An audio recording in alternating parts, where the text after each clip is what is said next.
सभी साथियों को मेरा नमस्कार। हम लोग गोविंद पांडे सरस्वती पांडे का अध्ययन कर रहे हैं और एक पार्ट हमने बोलियों का देखा था कि वो किस तरह से अपभ्रंश में थी और अपभ्रंश से उपभाषाओं में बटी, फिर उपभाषाओं के अंदर कौन कौन बोलियां आती हैं। इतना हम यहाँ पे देख चुके थे। अब हमको देखना है कि बोलियों के अन्य नाम क्या होते हैं और उसके अंदर कौन कौन सी उपबोलियां आती हैं। क्योंकि जो आपने ऊपर देख लिया था, आप देखे थे, आपने अपभ्रंश देखा, आपने अपभ्रंश को देखा, अपभ्रंश में हमने उपभाषाओं को देखा और बोलियों को देखा। ठीक है, तो अपभ्रंश में हमने सौरसेनी है, अर्धमागधी है, मागधी है, ये अपभ्रंश देखे थे। फिर उसके बाद जब हमने उपभाषाएं देखी तो सौरसेनी के अपभ्रंश से पश्चिमी राजस्थानी पहाड़ी आई थी और इस पश्चिमी से आकार और ओकार करके बटा था। आजकल आकार ओकार एकदम गौड़ करके पूछ रहे हैं, इनको ध्यान रखिएगा। इसके बाद हम पहुँचे हैं बोली में। अब जो इधर बोलियां निकल रही हैं ना, इन बोलियों को दूसरे किस नाम से जानते हैं और इनकी उपबोलियां क्या होती हैं। पहले तो बोली हम पढ़ ही रहे हैं, इसकी भी उपबोली होती है ना, इसकी भी उपबोली होती है, उसको हम देखना है हमको। और जो एकदम केवल ये वाली, क्योंकि हम लोग क्या कर चुके हैं, अपभ्रंश और उपभाषा पे बात कर चुके हैं। अब आपको ध्यान देना है, जो ये साइड पे हमको ये दिख रही हैं बोलियां, इन बोलियों की उपबोली क्या होती है उसको देखना है। और साथ में हमको क्या देना है, इन्हीं उपबोली जो बोली हैं इनको अन्य किस नाम से जाना जाता है ना, अन्य नाम इनके क्या होते हैं, तो ध्यान में रखेंगे। अब हमारा सौरसेनी अपभ्रंश, उसके बाद अपभ्रंश से निकली हुई उपभाषाएं, ये सब पे हम पिछले वीडियो पे बात कर आए हैं। आज केवल बात होगी ये जो बोलियां हैं, इन बोलियों के अन्य क्या नाम हैं और इसके अंदर कौन सी उपबोलियां आते हैं, उसके बारे में हम आज बात करेंगे। तो आइए देखते हैं। सबसे पहली है बोली हरियाणी, है ना। तो सबसे पहली बोली के रूप में आ रही है हरियाणी। हरियाणी के दो नाम मिलते हैं, एक बांगरू और एक देशवाली, है ना। तो आपसे पूछेंगे, मैंने आपको जब यहाँ ऊपर हम इसको पढ़ रहे थे, बांगरू हरियाणवी को बोलते हैं, तो मैंने आपको बताया था ना बांगरू का क्या होता है, बांगरुओं का आकार होता है, कहा था ना। जब इनका आकार होता है तो ये आकार बहुला में आती है। पहली बात ऊपर पढ़ चुके थे, है ना। बांगरू जो होते हैं ना, बांगरू टाइप के लोग होते हैं, तो इनका आकार छोटा सा होता है, ऐसे याद रखना। आकार आकार जोड़ा है तो आकार बहुला है, ठीक। तो बांगरू अगर हरियाणवी को कहते हैं तो हरियाणी हमारी क्या है, देश वाली है ना, देश वाली। तो ध्यान रखना, देश वाली किसको कहा गया है, ये देश वाली और बांगरू, ये दो उपनाम मिलते हैं हमको हरियाणवी के, ठीक है। हरियाणवी को हम क्या कहते हैं, हरियाणवी। हरि हरि मतलब देव होते हैं ना, देवताओं की वाणी, हरियाणी। हरि हरि का यान गुजरा था, कहीं कहीं आपने पढ़ा होगा, है ना, इसलिए इसको हरियाणी कहते हैं करके। तो हरि का यान गुजरने से हरियाणी हुआ कहते हैं। तो वैसे ही आप सुनिए, हरि का यान गुजर रहा है तो ये देश वाली है, ठीक है। कैसी है, देश वाली है, तो इसका एक नाम देश वाली भी हो गया, क्योंकि हमारे देश में क्या होता है, हरि का यान गुजरता है, ठीक है। तो देश वाली हो गई। दूसरा देश वाली है तो यहाँ कौन होते हैं, बांगरू लोग होते हैं, तो इसलिए हरियाणवी के दो नाम आपको याद रखने हैं, बांगरू और देश वाली, ठीक है, देश वाली। अब देखिए इसकी उपबोलियाँ क्या हैं। जो हरियाणवी है, ये तो हरियाणी बोली है, इसके दो उपबोली होते हैं, एक जाटू है ना और एक चमरवा, ठीक है। तो एक जाटू, जाट लोग कहते हैं ना हरियाणा में रहते हैं, तो जाटू हो गई और चमरवा हो गई, है ना। चमरवा जाटू हरियाणवी के हो गए। आगे अगली जो है वो कौन सी है, ब्रजभाषा। अब दूसरी लैंग्वेज जो बोली है हमारे पास, ब्रजभाषा है, इसको अंतर्वेदी कहते हैं, है ना। ब्रजभाषा अंतर्वेदी, वेद के साथ कौन जुड़ेगी, ब्रज। वेद के साथ, वैसे तो वेद संस्कृत में लिखे हैं, लेकिन हम वेद कहाँ, अंतर्वेद, जो हमारे अंतर्वेदों में जुड़ा होता है वो ब्रज होती है, ठीक। तो ब्रजभाषा को अंतर्वेदी भी कहते हैं। अब इसको पहली बात, दूसरी अंतर्वेदी किसका नाम है पूछेंगे तो आपको याद रखना है कि अंतर्वेद, अंतर्वेद में ब्रज बसा है ना। हर के अंतर कहते हैं ना, हमारे अंदर, अंतर में ब्रज के कृष्ण बसे हैं ना सबके, तो अंतर्वेद में ब्रज बसा है, तो ब्रज भाषा का एक नाम अंतर्वेदी है। अब देखिए अंतर्वेदी में कौन कौन आते हैं, तो आपको पता होगा ना, जैसे भुक्सा है, जादोवाटी है और डांगी है, ये इसकी उपबोलियाँ हैं। अब याद रखिए ना, जैसे हम ब्रज भाषा कहते हैं तो ब्रज भाषा वैसे कैसे जाना जाता है? ब्रज किसके लिए जाना जाता है? गायों के लिए ना, गायों के लिए जानते हो कि गाय चरने जाती थी, या यादववंशी कहते हैं, यदुवंशी भी कहा जाता है जो गायों को चराते हैं, इन्हीं ब्रज के उससे जुड़े हुए रहते हैं। तो आप इस गायों को चढ़ाने वाले कौन थे? यदुवंशी थे। क्या थे? यदुवंशी थे। तो इस यदुवंशी से जादूवाटी, याद रखिए, यदु को जादू कर दो ना, जादूवंशी यानी कि जादूवाटी, है ना। तो जादूवंशी क्या करते थे? ये गायों को चराते थे। तो जदुवंशी या यदुवंशी से जादूवाटी हो गया, ठीक है, जादूवाटी। जादू करने से यादव जैसा लग रहा है ना, तो यादव उसी से निकला हुआ समझ लो आप। तो जादूवाटी, ठीक है, जादूवाटी यदुवंशी से। अब इसके बाद देखिए, अगर गायों को चराते हैं तो उनको भूसा खिलाते हैं, तो भुक्सा हो गया, है ना। तो गायों को क्या खिलाएंगे? भूसा खिलाएंगे। कौ को छोड़ दीजिए थोड़ी देर के लिए, तो भुक्सा हो गया। भुक्सा किसके पास जाएगा? ब्रज के गायों के लिए।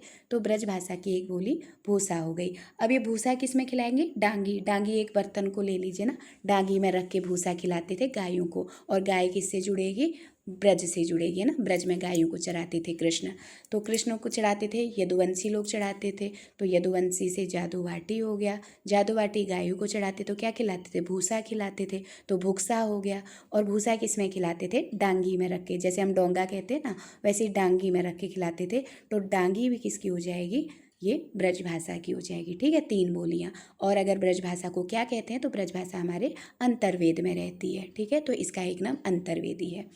अगला जो है, अगली जो आ रही है वो है बुंदेली। अब आप किसको देखेंगे? बुंदेली को, है ना। बुंदेली के आपने सुना होगा, जैसे हम झांसी की रानी को पढ़ते हैं ना कि बुंदेलखंड से थी, खूब मर्दानी थी, खूब लड़ाई वगैरह करती थी। और फिर आपने आल्हा और उदल के बारे में भी पढ़ा होगा कि वो भी बुंदेलखंड से थे, है ना। बनाफरी शाखा के 2 वीरों का जिक्र आता है कि बनाफरी शाखा से थे, आल्हा उदल नाम था, खूब वीर थे, है ना, उनका जिक्र मिलता है, तो वो भी बुंदेलखंड से थे।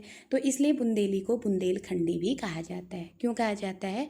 क्योंकि जो बुंदेली है ये बुंदेलखंड में बोली जाती है, इसलिए बुंदेलखंडी इसका एक नाम मिलता है, ठीक।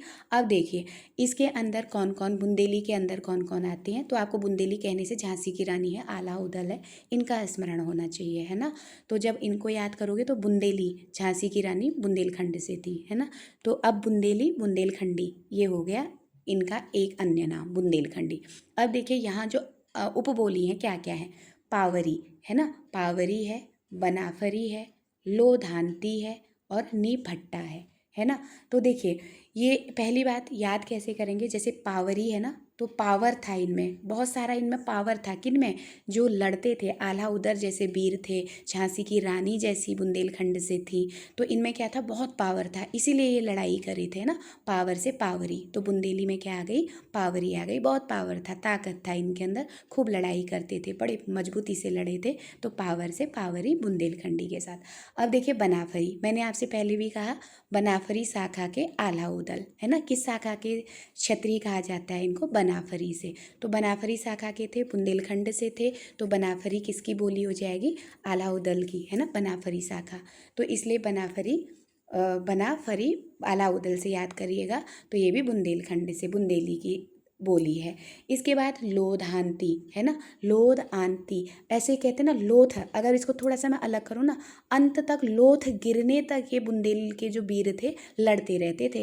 लोथ धन अंत कर दीजिए, जैसे लोधांती है ना, तो लोधांती है, लेकिन लोथ किसको कहते हैं? शरीर के टुकड़ों को ना।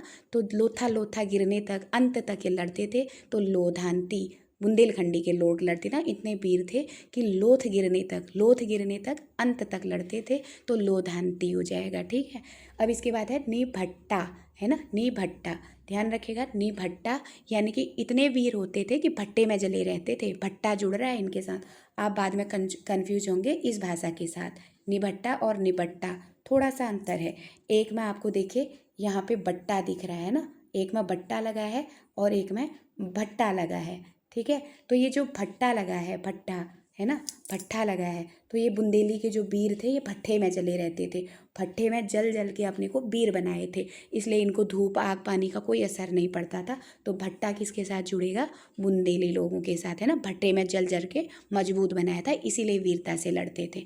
तो अब क्या क्या हो गया देखिए, पावरी हो गई, बनाफरी हो गई, लोधांती हो गई, निभट्टा हो गई। अब बुंदेली से जोड़ दीजिए इसको, बुंदेली को बुंदेलखंडी भी कहते हैं क्योंकि बुंदेलखंड के आसपास बोली जाती थी, है ना। तो एक इनका जो अन्य नाम हो गया बुंदेली का, बुंदेलखंडी हो गया। अब याद देखो, पावर था बुंदेलों के पास, तभी तो वो लड़ाई करते थे, तो पावरी हो गया। इसके बाद बनाफरी शाखा के आला उधर बुंदेलखंड से थे, तो बनाफरी एक एक बोली हो गई। अब मैंने कहा लोध अंत तक गिरने तक लड़ते थे, तो लोधांती हो गई। और एक था निभट्टा और एक है निबट्टा। बट्टा को छोड़ देना है, भट्टे में जले रहते थे, इसलिए वीरता से इनको धूप पानी का कोई असर नहीं होता था, इसलिए ये क्या हो जाएंगे, निभट्टा हो जाएगा बुंदेली का। ठीक है, अब बुंदेली कंप्लीट हो जाएगा। अब निबट्टा को मैं बाद में समझाऊंगी, ध्यान रखेंगे क्योंकि इनमें दोनों में कंफ्यूज होता है कि भट्टा कहाँ जाएगा और बट्टा कहाँ लगेगा। तो इनमें बट्टा लगने वाला काम नहीं होता, बट्टा कहते हैं ना, गलत काम कर दिया तो बट्टा लग गया उन पे, तो इन पर बट्टा नहीं लगता था, ये तो बड़े वीर थे, इसलिए ये भट्टे में जले रहते थे, तो भट्टा लगेगा इनके साथ। ठीक है, वीर थे, आग में तपे रहते थे, भट्टे में जले रहते थे, इसीलिए क्या थे, लड़ते थे, धूप पानी का कोई असर नहीं होता था, तो नी भट्टा हो जाएगा। ठीक है, ये हो गए। अब इसके बाद अगला हम देखेंगे अवधि को, है ना, अवधि को देखेंगे। देखिए कौशल्या से कौशल ना, ऐसे आप याद सकते हैं। अवध हमारे राम के लिए जाना जाता है, तो कौशल्या, कौशल से कौशल्या है, तो कौशल नरेश भी कहे जाते हैं ना, तो कौशली इसका एक नाम मिल गया। ठीक है, एक इनका बैशवाड़ी मिल गया। ठीक है, तो बैशवाड़ी और कौशली कहा जाता है अवधि को। तो बैसवाड़ी में कंफ्यूज मत होइएगा, बैसवाड़ी है ना, बैसवाड़ी कौशली है ना, कौशल से बैसवाड़ी रहते थे अवध वाले, है ना। तो बैसवाड़ी कौशली को कहा जाता है, अवधि को कहा जाता है। अब इनकी जो बोलियां क्या है, जोहला, गहोरा और जूडर, है ना। तो याद रखना, कौशल अवध से जुड़ रहा है ना, और अवध में राम की पूजा होती है, तो यहाँ के जो पंडित लोग हैं वो जूड़ा बना लेते हैं ना, बड़ा बड़ा जूड़ा, जूडर हो गया, है ना। तो बड़ा बड़ा जूड़ा बनाते हैं, बाल में जटाएं होती हैं, तो उसका क्या करते हैं, जूडर बना देते हैं। कौन? अवध के पंडित लोग, है ना। जब जूडर बनाते हैं और फिर जोहला मतलब झोला डाल के, है ना, जोला झोला डाल के, ऐसे याद करना, जोहला डाल करके गहोर कहते हैं ना, गहोर कहते हैं ना, गोड़ पढ़ते हैं, जैसे गोड़ पढ़ना कहते हैं, तो राम के गहोर करते हैं, गहोर पढ़ते हैं, तो गहोरा, है ना, या कह लीजिए गौरा की पूजा करते हैं, गौर गौर के पूजा करते हैं। कौन? जूडर पहन के जो, और झोला से जोहला कर देना, झोला यानी कि जोहला पकड़ के फिर गहोर करते हैं, किसकी? राम की। ठीक है, राम को गहोरते हैं, यानी कि उनका गान करते हैं, गहोरते हैं, गहोरा। तो जूडर, गहोरा और जोहला किसके हो जाएंगे? अवध के हो जाएंगे बोलियां। अब ऐसे सिंपल याद करना, क्योंकि राम की पूजा करना है, पंडित लोग जटा बनाते हैं तो जूडर बोलते हैं उसको, है ना। और फिर एक झोला डाल देते हैं गले में, तो झोले को क्या बोलते हैं? जोला बोलते हैं। और उसके बाद क्या करते हैं? गहोर गहोर करके राम का गुणगान करते हैं, तो गहोरा। तो गहोरा, जूडर और जोला अवधि की हो गई। अब इसके बाद आती है कौरवी। इसके बाद क्या आती है? कौरवी। कौरवी को आपने खड़ी बोली, है ना। कौरव क्या है? खड़े खड़े लड़े थे, है ना। कौरवी बोली नाम दिया था सांकृत्यायन ने, ठीक। तो खड़ी बोली कहा जाता है। तो कौरव जब लड़े थे, कैसे लड़े थे? खड़े खड़े लड़े थे, उतना बड़ा महाभारत का युद्ध किया, खड़े खड़े लड़े थे, तो कौरवी को खड़ी बोली कहते हैं। इसकी कोई बोलियां नहीं दी गई हैं, ठीक। अब है छत्तीसगढ़ी। नेक्स्ट क्या है? छत्तीसगढ़ी है। छत्तीसगढ़ी का जो अन्य नाम मिलता है, खलटाई और लरिया मिलता है, ठीक है। तो छत्तीसगढ़ी, गढ़ था, गढ़ क्या होता था? बहुत लड़ाई करता था, है ना, लरिया। तो छत्तीसगढ़ी है, गढ़ी है, तो गढ़ क्या करता था? बहुत लड़ाई करता था, तो लरिया हो गई। और जब लड़ाई करता था तो क्या हो जाता? सब खलटाह में चला जाता था, है ना। कोई लड़ाई करेगा तो क्या रिजल्ट आएगा? खटाई में पड़ जाना जैसा हो जाएगा ना, खलटाह में पड़ जाता था, तो खलटाई और लड़िया। तो जो ये गढ़ हैं, गढ़ कभी कभी लड़ देते हैं, तो छत्तीसगढ़ आ रहा है, तो गढ़ से याद करेंगे। ये गढ़ थोड़ा थोड़ा क्या करते थे? आपस में लड़ देते थे, तो लरिया हो गया। और जब लड़ते थे तो सब खट्टाई में पड़ जाता था, तो खलटाही हो गया। तो लरिया और खलटाही ये किसकी हो गई? छत्तीसगढ़ी की दूसरे नाम हो गए, ठीक है। अब अगला है बघेली। ठीक है, बघेली। तो बघेली का दूसरा नाम क्या मिलता है? रिवाई। ठीक है, तो रिवाई के आसपास बोला जाता होगा, इसीलिए रिवाई बोलते हैं। तो रिवाई किसको बोलते हैं? बघेली को, है ना, रिवाई। रिवाई बघेली को बोलते हैं। अब इसकी बोली है निबट्टा, है ना। तो याद रखना, बट्टा आपने सिलबट्टा पढ़ा होगा ना, तो बट्टा, तो बट्टे को लेकर के बाघ को मारना है आपको। किसको मारना है? बाघ को। बट्टे से बाघ को मारना है, तो बाघ से बघेली हो जाएगी। ठीक, बट्टा, तो जहाँ नी बट्टा आ जाएगा तो बट्टे से बाघ को मारेंगे, बघेली हो जाएगा। ठीक, तो बट्टा नी बट्टा, और नी भट्टा भट्टे से तपे हुए होते हैं बुंदेली लोग, है ना, तो बट्टा बुंदेली की हो जाएगी, भट्टा बुंदेली की हो जाएगी, बट्टे से बाघ को मारोगे बघेली हो जाएगी। ठीक है, तो ये हो गया बघेली। अब है डिंगल। डिंगल बहुत सिंपल है, आप पहले से पढ़ते आए हैं पृथ्वीराज रासो वगैरह से। तो डिंगल मतलब भाट भाषा, है ना, जो भाट लोग होते थे जो युद्ध में जाते थे, और एक होते थे चारण और एक होते थे भाट, है ना। भाट जो होते थे वो करते थे ना डिंगल, वीर वाली रचनाएं लिखते थे। तो जो वीरता वाले रहते थे वो भाट लिखते थे, तो डिंगल शैली का प्रयोग करते थे। और जो नाग भाषा थी जिसको आप पिंगल कहते हैं ना, तो पूछा जाता है पिंगल मतलब, वैसे आप पिंगल का एक पर्यायवाची पढ़ेंगे ना, तो पिंगल सांप को बोला जाता है, नाग को बोला जाता है, आपने ध्यान दिया होगा। एक पर्याय होता है पिंगल मतलब नाग का पर्याय होता है, सांप का पर्याय होता है। तो यहाँ पर सांप न कह के नाग याद कर लीजिए। नाग का एक पर्याय क्या होता है? पिंगल भी होता है ना, पिंगल मतलब सांप, सांप मतलब नाग, तो पिंगल मतलब नाग भाषा कहते हैं। ठीक है, तो जो ब्रज में होती है वो पिंगल होती है, और जो राजस्थानी अपभ्रंश में होती है वो डिंगल होती है, और जो ब्रज भाषा के साथ अपभ्रंश के मेल से होती है वो पिंगल होती है। तो पिंगल को हम नाग भाषा के रूप में जानते हैं। अब है हिंदी की प्रमुख बोलियों के नामकरणकर्ता, बहुत इंपॉर्टेंट है। कौरवी, मैंने पहले भी कहा था, कौरवी राहुल सांकृत्यायन के द्वारा दिया गया है। ब्रजबुली, अब देखिए ब्रज शब्द आ रहा है ना, ब्रज, आप ऐसे याद रखें, ब्रज में ईश्वर रहते थे। ब्रज में कौन रहते हैं? ईश्वर रहते हैं। तो ब्रज जैसे ही देखो, कौरव कौरव बार बार पढ़ते हैं, तो कौरव राहुल कहते हैं ना, कौरव राहुल सांकृत्यायन देते हैं कौरवी। अब ब्रजबुली आता है, तो ब्रज में कौन रहते हैं? ईश्वर रहते हैं, तो ईश्वर चंद्र गुप्त ने कहा है। ठीक, अब राजस्थानी, देखिए दो नाम आते हैं, एक राजस्थानी है और एक आपका आता है बिहारी। दोनों को याद रखिएगा, राजस्थानी और बिहारी, ये दोनों नाम किसने दिए हैं? ये गिर गए थे, है ना, ये गिर गए थे, तो ये क्या हो गए? गिरियर्सन। राजस्थानी और बिहारी गिर गए थे, ये किसकी हो जाएगी? गिरियर्सन की हो जाएगी। ठीक है, ऐसे याद रखना। गिरियर्सन की क्या क्या है? राजस्थान में राजस्थान से बिहार जाते हुए गिरियर्सन गिर गए थे, तो राजस्थानी और बिहारी का नाम किसने दिया था? गिरियर्सन ने दिया था। इसके बाद आता है डिंगल, है ना, डिंगल। डिंगल कौन कहेंगे? डिंगल बाकी रह जाती है। डिंगल क्या रहती है? बाकी रह जाती है। डिंगल लिखना बाकी रह जाता है, तो डिंगल से बाकी दास हो जाते हैं। डिंगल से कौन होते हैं? है ना, कहते हैं ना तुम्हारी कोई गल बाकी रह गई है, बोलते हैं ना। अब देखिए पिंगल यहाँ दिया नहीं है ना, पिंगल नाम किसने दिया करके, तो डिंग शब्द दिया है, और उसके बाद फिर गल है ना, तो कहते हैं ना कोई गल बाकी है तुम्हारी, गल मतलब बात है ना, कोई गल बाकी रह गई, तो डिंगल, गल गल बाकी रह गई, तो बाकी दास, बाकी से बाकी दास याद करना। कोई जैसे डिंगल है, डिंगल बोलिए, और गल बाकी रह गई तो बाकी दास की हो गई। ठीक, अब है बिहार, देखिए बिहारी और राजस्थानी गिर गए थे तो गिरियर्सन की हो गई। अब भोजपुरी है, अब क्या है? भोजपुरी, इसको देखिए भोजपुरी। भोज किसको कहते हैं? खाना खाने को ना, है ना। भोज करने के लिए क्या पहना था? रेमंड का कोट होता है ना, एक रेमंड का कोट, तो रेमंड का कोट पहन के भोज करने गए थे, तो भोजपुरी कौन कहेंगे? रेमंड कहेंगे। ठीक है, अब देखिए क्या कहते हैं, इसके बाद है मैथिली। मैथिली है ना, मैथिली, तो ये मैथिली, आपने मेथी, एक सब्जी होती है मेथी करके पढ़ा है ना, मेथी नहीं होता है, मेथी होता है, ऐसे देखा होगा आपने, मेथी होता है ना, मेथी, है ना। देखिए किसी को मेथी बहुत पसंद थी, तो मेथी की सब्जी घर में नहीं आई थी, तो उसको कॉल करके, कहते हैं ना, कॉल करके उसको मंगा लिया था। कॉल करके क्या मंगाई थी? मैथी मंगाई थी, तो मैथी से मैथिली हो जाएगी, और कोल से कोल ब्रुक हो जाएंगे। ठीक है, तो क्या किया था? मेथी को कॉल करके मंगाया गया था, तो मैथिली से कोल ब्रुक, ये लिखा गलत है मैथिली, लेकिन आपको समझाने के लिए कह रखा है ना, तो मैथिली से कॉल करके मैथी बुलाई थी, तो मैथिली किसकी हो जाएगी?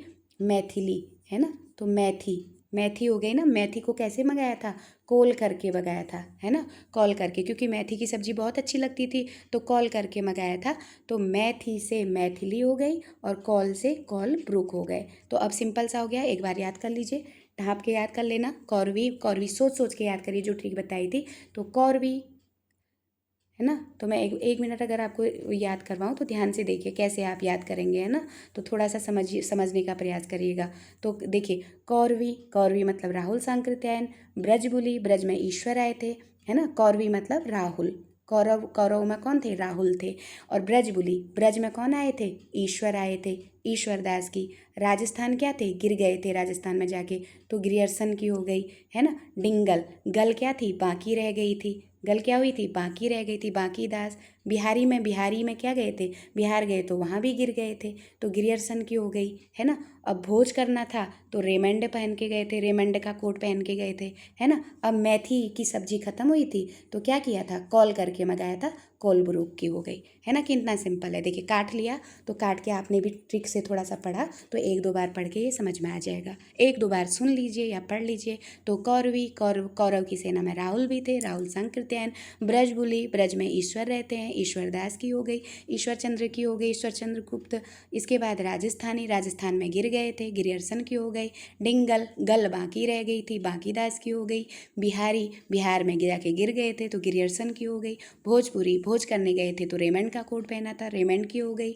इसके बाद मैथिली, मेथी की सब्जी पसंद थी तो कॉल करके मंगा दिया था, कोलब्रुक की हो गई, ठीक है। तो ये हमारी हिंदी की प्रमुख बोली और उसके नामकरणकर्ता हो गए। आगे देखेंगे इनके क्षेत्र। अब ये बहुत इंपॉर्टेंट है, ये प्रश्न बनता है यहाँ से कि कौन सी बोली कहाँ बोली जाती है ना। काफ़ी इंपॉर्टेंट पोर्शन है ये वाला, तो इसको आप मोस्ट करके याद करिएगा। कल मैं जब आपको ओकार पढ़ा रही थी तो मैंने आपको बताया था कि ओकार में, जैसे ब्रज में चले जाओगे तो ईश्वर का ओकार ओकार होगा, बुंदेल में जाओगे तो बीरों का ओकार ओकार होगा, और कन्नौज, कन्नौज में जाओगे तो कन्नौज में भी वो जयचंद करके हुए थे राजा तो उनका ओकार ओकार होगा।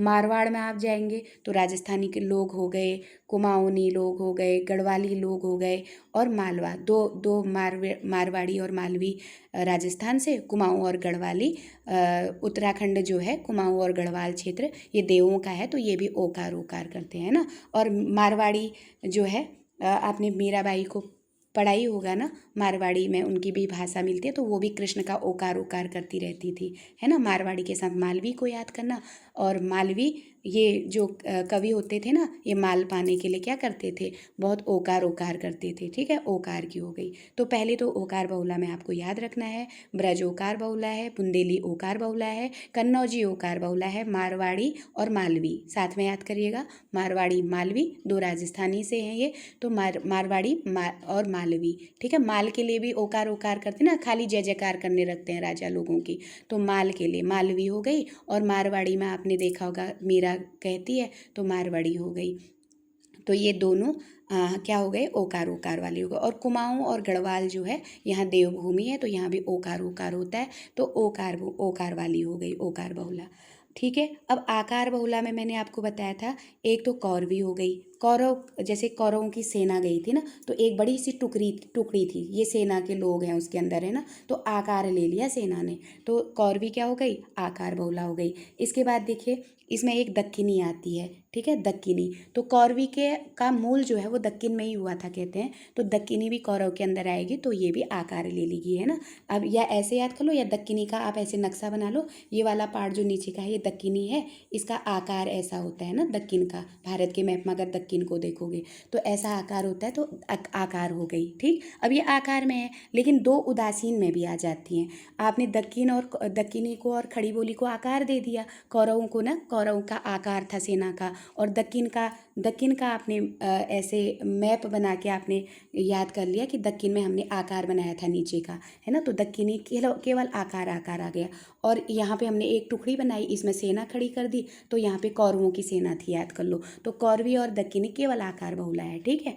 अब इसके बाद जो दो आ रही हैं आकार ही बहुला है लेकिन उदासीन है ना। तो देखो अवध में बाघ आया था, है ना, अवध में जब बाघ आ गया था तो बाघ को देख करके क्या हुए थे, उदासीन रहते थे, कौन, उदासीन रहते थे अवध के लोग, ठीक है। अवध में जब बाघ आया था या बाघ अवध में आया तो अवध के लोग क्या हुए थे, उदासीन रहते थे बाघ को देख के कि बाहर कैसे जाएं।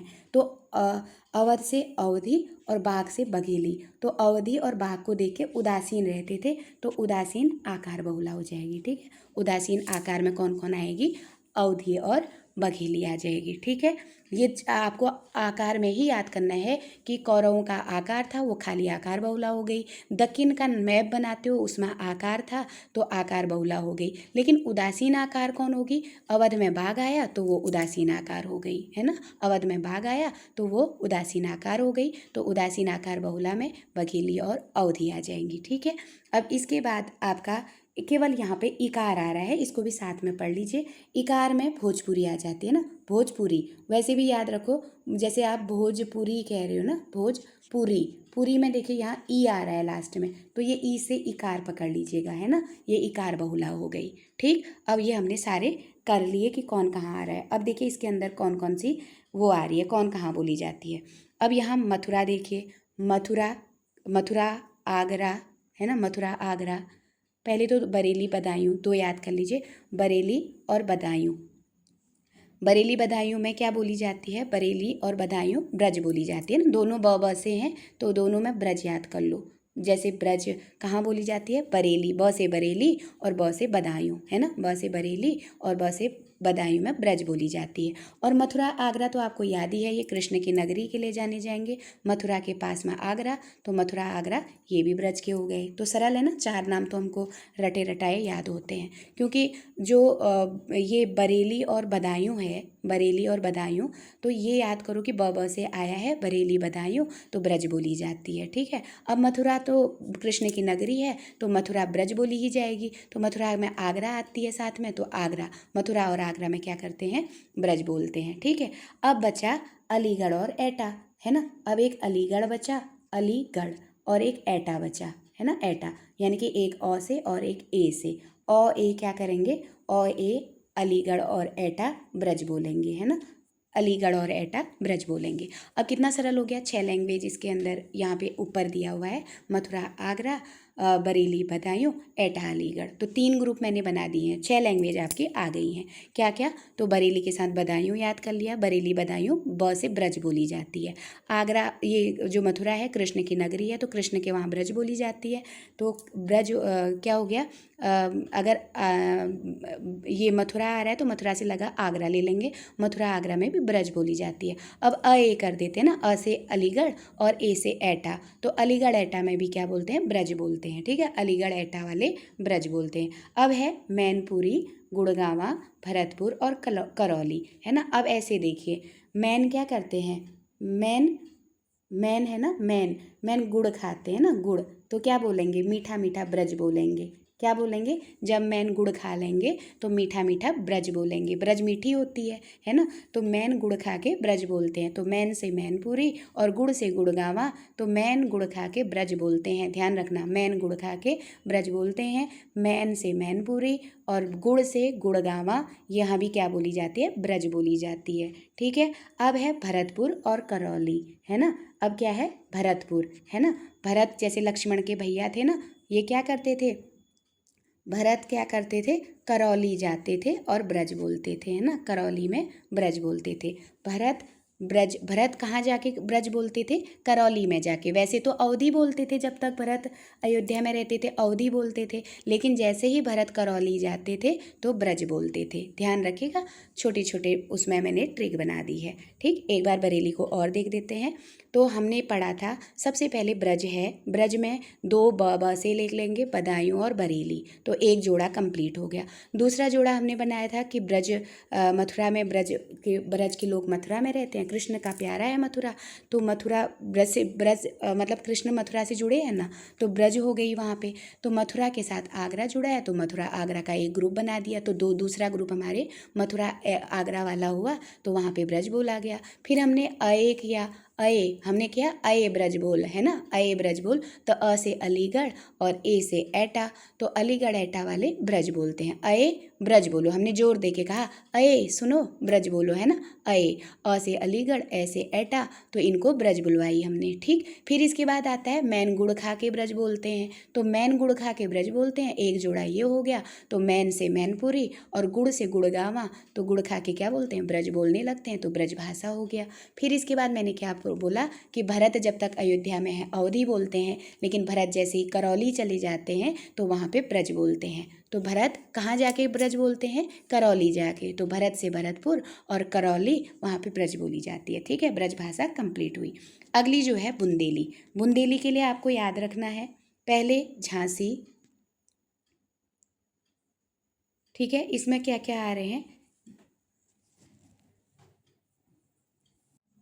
हाँ, अब इसके बाद दूसरा नंबर पर आ रही है आपकी, क्या आ रही है, बुंदेली आ रही है ना। बुंदेली को देखिए, पहले तो मैंने आपसे कहा बुंदेली झांसी के पास बोली जाती है, तो झांसी हो गया, है ना। अब इसमें भी आप ऐसे याद करिए, पहले यहाँ पे एक दो आप बुंदेली के लिए, पहले एक आप उत्तर प्रदेश का तो पूरा क्षेत्र, मतलब लगभग उत्तर प्रदेश में बोली जाती कह रहे हैं, और एक मध्य प्रदेश कर दीजिए ना। उत्तर प्रदेश मध्य प्रदेश बुंदेली करता है ना। उत्तर प्रदेश मतलब बोली जाती है, उत्तर प्रदेश में और भी लैंग्वेज बोली जाती है, लेकिन उत्तर प्रदेश का कुछ क्षेत्र आता है यहाँ पे, है ना। तो झांसी, उत्तर प्रदेश में झांसी, उत्तर प्रदेश में कौन कौन आते हैं और मध्य प्रदेश में कौन आते हैं उसको ध्यान रखना।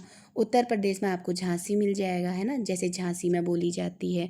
तो उत्तर प्रदेश में आपको झांसी के साथ आपको क्या मिल जाएगा, उरई मिल जाएगा, है ना, उरई, उरई, है ना, झांसी उरई। और उत्तर प्रदेश में आपको एक जालौन मिल जाएगा, जालौन, है ना। और एक उत्तर प्रदेश में आपको हमीरपुर मिल जाएगा, हमीरपुर, है ना, ऐसे याद कर लेना। ठीक, तो आपने 4 नाम पढ़ ले, झांसी, जालौन, उरई और हमीरपुर, है ना। झांसी उर में बस गई थी, किसके, बुंदेलों के। झांसी, झांसी की रानी थी ना, वो उर में बस गई थी, उर से उरई में बस गई थी, किसके, बुंदेलखंडों के, बुंदेली लोगों के। वैसे भी बसी रहती है ना, झांसी की रानी जो है उर में ही बसी रहती हैं बुंदेलखंड के लोगों के। तो झांसी और उरई बुंदेली के हो गए, है ना। और क्यों, अब फिर क्या कह रहे हैं, जालौन और हमीरपुर, है ना। देखो हमीर एक राजा का नाम भी था ना, हमीर, हमीर राजा जाल बिछाए थे कहाँ पे, बुंदेलखंड में। तो हमीर और जालौन, हमीरपुर और जालौन में भी क्या होता है, बुंदेलखंडी। और झांसी, उरई, जालौन, हमीरपुर उत्तर प्रदेश के अंतर्गत आ जाते हैं, जहाँ बुंदेली बोली जाती है। ठीक, अब इसके बाद मध्य प्रदेश के एरिया में देखिए कौन कौन है। मध्य प्रदेश में एक तो सागर आ जाता है ना, मध्य में सागर आ गया। तो सागर में क्या होता है, आपने ओरछा नरेश पढ़ा होगा ना, तो ओरछा एक नरेश थे, ओरछा हो गया। और एक दतिया नरेश थे, तो दतिया हो गया, है ना। दतिया नरेश आपने पढ़े होंगे, दतिया नरेश, ओरछा नरेश। तो सागर, ओरछा, दतिया और होशंगाबाद, है ना। और एक क्या आता है, होशंगाबाद। ये 4 जगह पे बुंदेली बोली जाती है ना। सागर में बुंदेली बुंदेली, ओरछा में बुंदेली बुंदेली, है ना। और होशंगाबाद, होशंगाबाद में बुंदेली बुंदेली, और दतिया में बुंदेली बुंदेली। ठीक है, तो आप ऐसे याद रखेंगे कि जो बुंदेली लैंग्वेज है, जो बुंदेली है, ये कहाँ कहाँ बोली जाती है, एक उत्तर प्रदेश में और एक मध्य प्रदेश में। ऐसे पहले इसको डिवाइड कर लेना। उत्तर प्रदेश में 4 जगह का नाम याद कर लीजिए, और मध्य प्रदेश में 4 में। तो आपका मध्य प्रदेश जैसे सागर हो गया, है ना, सागर। फिर सागर के पास ओरछा नरेश आए थे, तो ओरछा याद कर लीजिए। ओरछा नरेश के साथ एक दतिया नरेश आए थे, तो दतिया याद कर लीजिए, है ना। और एक दतिया के साथ फिर क्या आ जाएंगे, होश उड़ा देते हैं ये, है ना, होश उड़ा देते हैं, होशंगाबाद, है ना। ओरछा नरेश, दतिया नरेश होश उड़ा देते हैं सागर में। कहाँ पे, सागर एक समुद्र जैसा क्रिएट करिए ना। तो मध्य प्रदेश मतलब बीच में सागर था, मध्य प्रदेश में क्या था, सागर था। मध्य मतलब बीच में सागर था। वहाँ पे ओरछा और दतिया के राजा थे जो होश उड़ा देते थे, होशंगाबाद। ठीक है, यहाँ पे क्या, यहाँ जब होश उड़ा देते थे तो इनका क्या किया जाता था, बुंदेल गाया जाता था, बुंदेल, तो बुंदेली हो गई, है ना। तो अब ये हमको एमपी के 4 याद होना है। सागर में कौन कौन नरेश गए थे, एक दतिया नरेश गए थे, और एक कौन नरेश गए थे, एक ओरछा नरेश गए थे। तो सागर, ओरछा, दतिया, और जब इनके साथ लोग लड़े तो उनके होश उड़ गए, होशंगाबाद। तो दतिया, ओरछा, होशंगाबाद और सागर ये मध्य प्रदेश में है, जहाँ पे क्या बोली जाती है, बुंदेली, है ना, वहाँ बुंदेली बोली जाती है। अब बात आती है उत्तर प्रदेश की। उत्तर प्रदेश में आप झांसी को ले लो। झांसी कहाँ बसी रहती है, झांसी उर में बसी रहती है, तो उरई हो गई, है ना। जब झांसी उर में बस जाती है किसके, हमीर के, है ना, हमीर, तो ये हमीर से हमीरपुर याद कर लीजिए, हमीर से हमीरपुर। झांसी किसके उर में बस गई थी, हमीर के, है ना। और फिर क्या किया था, उर में बसी तो इन्होंने वहाँ जाल बिछा दिया था, हमीर ने वहाँ जाल बिछा दिया था, तो जालौन, ठीक है। तो झांसी उर में बसी तो हमीर ने वहाँ क्या किया, जाल बिछा दिया था। तो इतने जगह पे हमारे उत्तर प्रदेश में भी बुंदेली बोली जाती है। झांसी उर में बसी थी हमीर के, तो उन्होंने जाल बिछा दिया, जालौन। तो झांसी, उरई, हमीरपुर और जालौन, तो 8 जगहों पर आपको बुंदेली मिल रही है। एकदम डिवाइड करके पढ़ना, तभी आप कर पाओगे। फिर से आप एक बार सुनिएगा, जैसे आपने बुंदेली को याद कर लिया, बुंदेली, है ना, बुंदेली, बुंदेलखंड, है ना, बुंदेली। अब ये आपको एक उत्तर प्रदेश में डिवाइड करना है, एक आपको बुंदेली मध्य प्रदेश में याद करना है ना। मध्य प्रदेश में, मध्य मतलब बीच में, सागर था, सागर में ओरछा के राजा आए थे, ओरछा के साथ दतिया के राजा आए थे, और इन्होंने क्या किए थे, लोगों के होश उड़ा दिए थे, होशंगाबाद, ठीक है। ये 4 आपके आ गए मध्य प्रदेश में, जहाँ बुंदेली बोली जाती है। उत्तर में क्या है, उत्तर प्रदेश में झांसी पड़ा, है ना, झांसी, झांसी उर में बसी थी, उरई हो गया, किसके उर में बसी थी, हमीर के बसी थी, हमीरपुर हो गया, तो हमीर ने उसको पाने के लिए जाल बिछा दिया, तो जालौन। तो झांसी, उरई, हमीरपुर, जालौन, सागर, ओरछा, दतिया, होशंगाबाद में क्या बोली जाती है, बुंदेली बोली जाती है, ठीक। अब है कन्नौजी।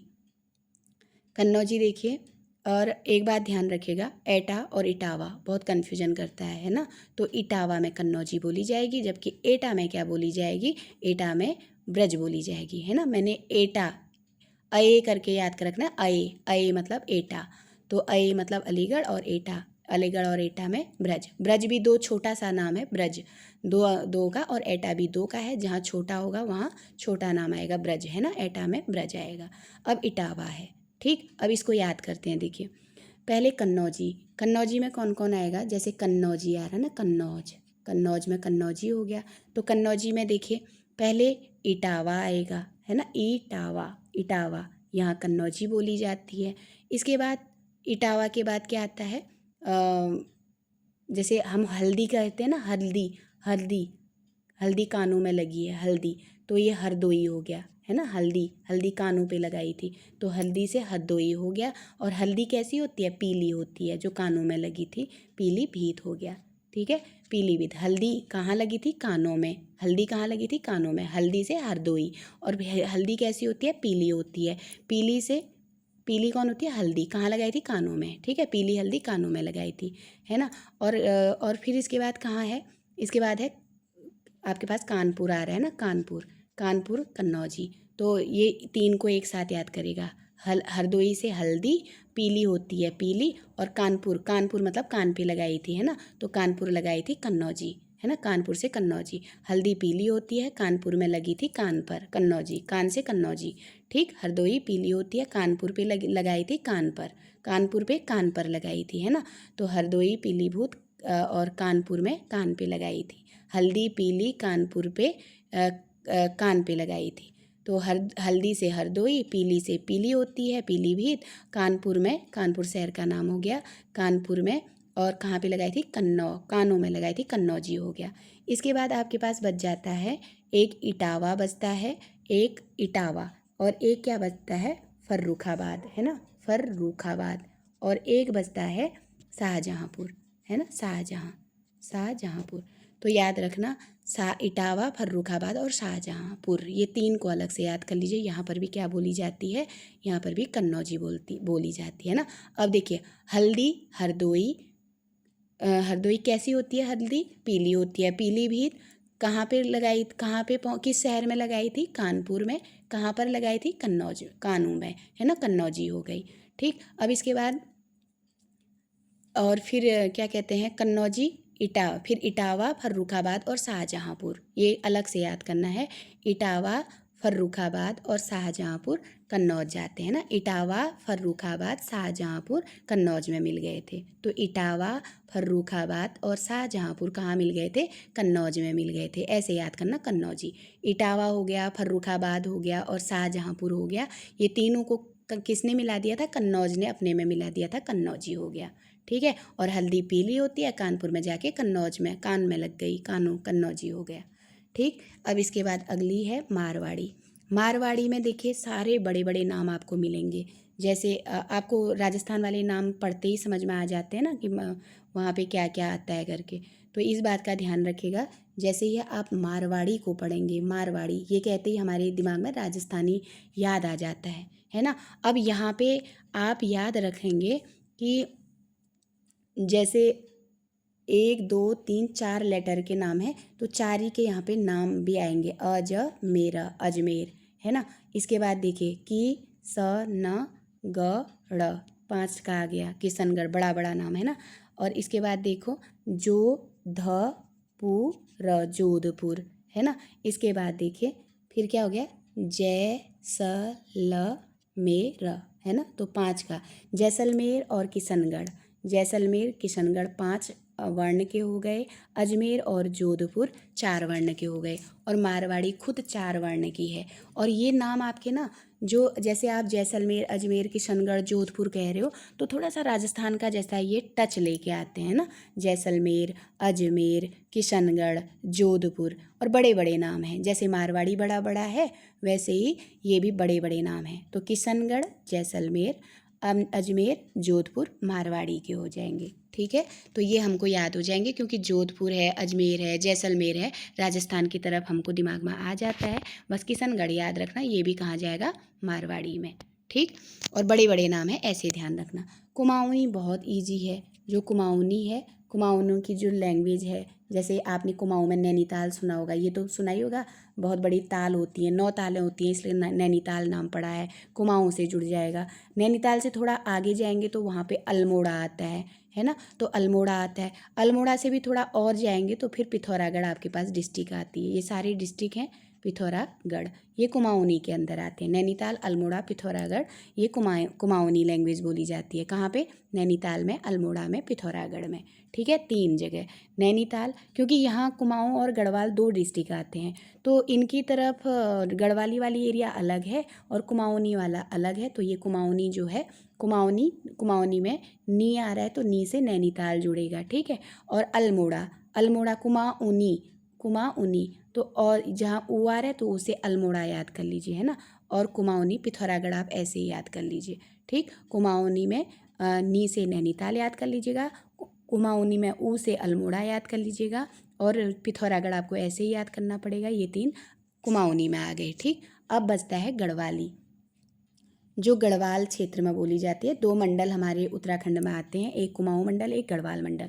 तो गढ़वाल मंडल, कुमाऊँ में तो 3 ही आती हैं, नैनीताल, वो अल्मोड़ा, नैनीताल और पिथौरागढ़ करके ये 3 बोली क्षेत्र हैं। और अब गढ़वाली जो है, इसमें क्या आएंगे? देखिए गढ़वाली, है ना। अब देखिए पहली बात, गढ़वाली है तो गढ़वाली में से पहले तो गढ़वाल ही निकाल दीजिए, गढ़वाल में बोली जाती है ना। ई की मात्रा हटा दीजिए, पहला तो गढ़वाल ही हो गया। ठीक। फिर इसके बाद देखिए इसमें क्या आ रहा है ना, एक इसमें आप ये देख रहे हैं गढ़वाली, और इसके बाद एक जो ड़ शब्द देख रहे हैं ना, ट ठ ड ढ अणा, ट ठ ड ढ, ढ ढक्कन, है ना। तो ढ ढक्कन की तरह आ रहा है। तो इसी ढ से आप पकड़िएगा।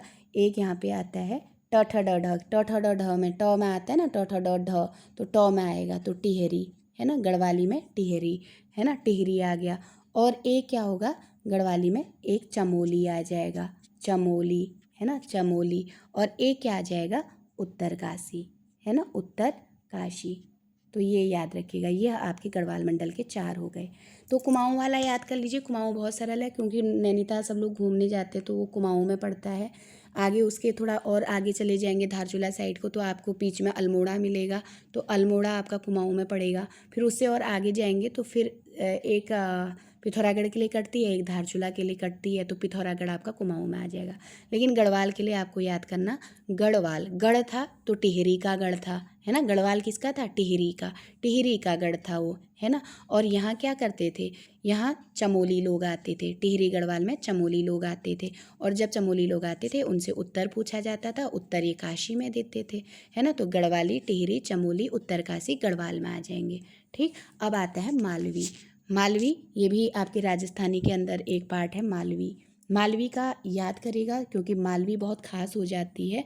मालवी के वो भी थोड़ा गिर जाते हैं ना, मालवी के अंदर कौन कौन है। तो देखो मालवी का पहले तो प्रताप होता है। मालवी का क्या होता है? प्रताप होता है। तो प्रताप में गढ़ जोड़ दीजिए। किसका प्रताप था? मालवी का, है ना। जब मालवी का प्रताप था तो इसी तौ से आप एक को पकड़िएगा, तलाम, है ना। इससे इससे पकड़िएगा तलाम, तो रतलाम में बोली जाएगी। ठीक है, ये रतलाम में बोली जाएगी। और जो रतलाम है, रत कौन रहते हैं? रत कहते हैं ना, रत रहते हैं। रत कौन रहते हैं? उज्जैन के लोग, क्योंकि वहाँ पर महाकाल का मंदिर है, इसलिए महाकाल में रत रहते हैं सब लोग, है ना। रतलाम, है ना। तो ये रहते हैं। और फिर क्या करते हैं, यहाँ पे उज्जैन का क्या करते हैं? दौर करते हैं ना, दौरा करते हैं। तो इंदौर हो गया, है ना। दौर करते हैं तो इंदौर हो गया। और जब दौर करते हैं तो कहाँ पहुँचते हैं? देव के वास में पहुँचते हैं, देव के वास में। ठीक है, देवास। तो कैसे भी करके इसको जोड़ लीजिएगा। फिर से देखिए, मैं एक बार और इसको समझा देती हूँ। जैसे मालवी है, मालवी एक लैंग्वेज है, एक जगह है मालवी, है ना। मालवी का क्या होता है? मालवी का बहुत प्रताप होता था। मालवी का क्या होता है? बहुत प्रताप होता है। तो प्रताप ये गढ़ हो गया। इस तौ से जो प्रताप है, इस तौ से आप तलाम पकड़ लीजिए, है ना। तलाम, तलाम आपने पकड़ा तो रौ आगे जोड़ दीजिए, रतलाम हो गया। अब रत किस में रहते हैं? रत जो है, रत कौन रहते हैं? रत उज्जैन के लोग रहते हैं। किस पर? महाकाल में, है ना। उज्जैन में क्या होते हैं? महाकाल है ना। तो उन पर उज्जैन में क्या कहते हैं? रत रहते हैं लोग। रत किस में रहते हैं? उज्जैन में रहते हैं। क्यों रहते हैं? क्योंकि उज्जैन के लिए वो दौर करते हैं ना, दौर करते हैं, दौरा करते हैं। किसका? है ना, वो दौर करते हैं। तो दौर से इंदौर हो गया। किस लिए दौर करते हैं? तो देवास, मतलब देव के वास को देखने के लिए, है ना। देव का वास मतलब महाकाल को देखने के लिए। तो देखिए, मालवी का प्रताप होता है, प्रतापगढ़ हो गया। प्रताप में से त बाहर निकाला तो तौ से रतलाम पकड़ लिया, रतलाम में बोली जाती है मालवी। और फिर जब रतलाम में से रत हुए थे तो रत किस में हुए थे? उज्जैन के लोग रत हुए थे, तो उज्जैन में आपकी मालवी बोली जाएगी।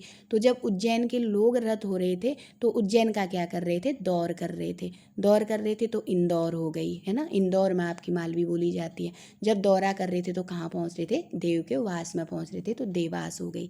देवास में मालवी आ गई। ठीक, अब इसके बाद है कौरवी। अब किसको देखेंगे? कौरवी को। देखिए, कौरवी हमारी खड़ी बोली है। और खड़ी बोली हमारे कहाँ आती है, या इसका पहला स्थान कहाँ था, ये पूछते हैं ना। तो खड़ी बोली का जो मुख्य स्थान था वो आपको पता है मेरठ था, है ना। मेरठ से ही माना जाता है इसका। तो मेरठ, जब आप मेरठ याद कर लोगे तो मेरठ से आपको 3 नाम याद करना है। ठीक, मेरठ से आप से फिर एक याद करेंगे, मुजफ्फरनगर। ठीक है, 3 तो आपको सीधे मेरठ। आपको जैसे खड़ी बोली का मूल स्थान कहाँ था आता है, मतलब मूल तो वैसे दक्कनी में बोली जाती थी, लेकिन आपको पूछा जाता है हमारे यहाँ पे कहाँ पे आपको जो खड़ी बोली का वो मिलता है शुरुआत, तो मेरठ का नाम आता है। ये तो सबको रटा रटाया प्रश्न होना चाहिए, मेरठ। अब आपकी जब मेरठ लिख दिए हो तो खड़ी बोली मेरठ के अलावा 2 मौ की जगह पे और है, आपको याद रखना है। एक तो मुजफ्फरनगर पे है और एक मुरादाबाद में, दोनों मुँह से है ना, मुरादाबाद, है ना। तो मेरठ को मुरादाबाद और मुजफ्फरनगर से आपको याद करना है।